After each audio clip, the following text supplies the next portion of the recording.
Learn to butter step 4, adding ollies and nollies to your butter. Once you're comfortable riding in the tail and nose butter position, you can start to play around with adding ollies and nollies into and out of the position. This is the first way that you can start to stylize your buttering, turning them into slightly more complex buttering tricks that look cool. Adding ollies and nollies is the process of flexing your board to pop into the air.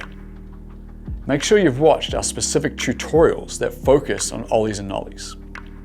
For the tail butter, you can either ollie into the tail butter or you can nollie into your tail butter. I'd recommend trying both, however it's actually far easier to do a little nollie off your front foot and land in a tail butter. Start by doing this on flat ground to feel them out, then try while moving on a gentle slope. Hold the tail butter for a few seconds and do a small controlled ollie out. The ollies and nollies do not need to be big. In fact, small controlled ollies and nollies into the press position will look far more stylish than big messy ones.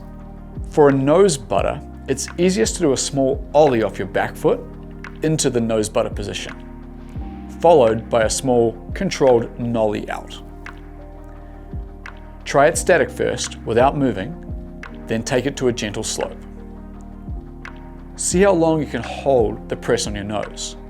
You should be able to hold it for 3 to 5 seconds comfortably. Remember the position of your hips.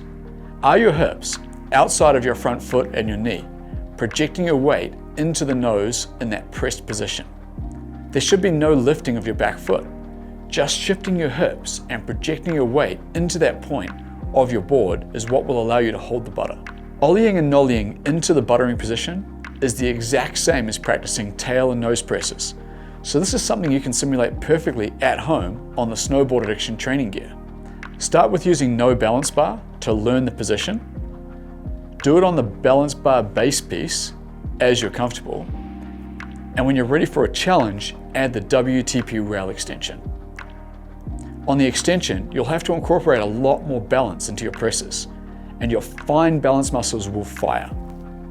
Once you can consistently do it on the WTP extension, you'll have no problem doing this on the mountain. Changes in terrain, such as rollers, are a great spot for all buttering tricks.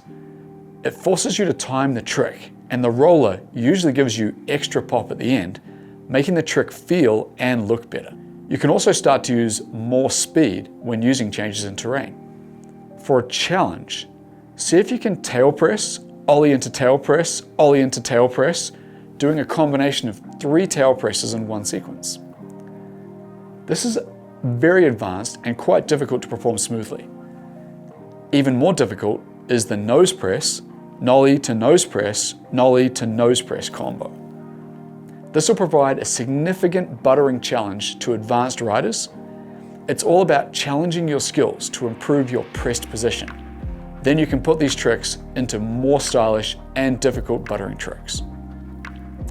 I'm Neville Atwood from Snowboard Addiction. Our goal is to improve your riding.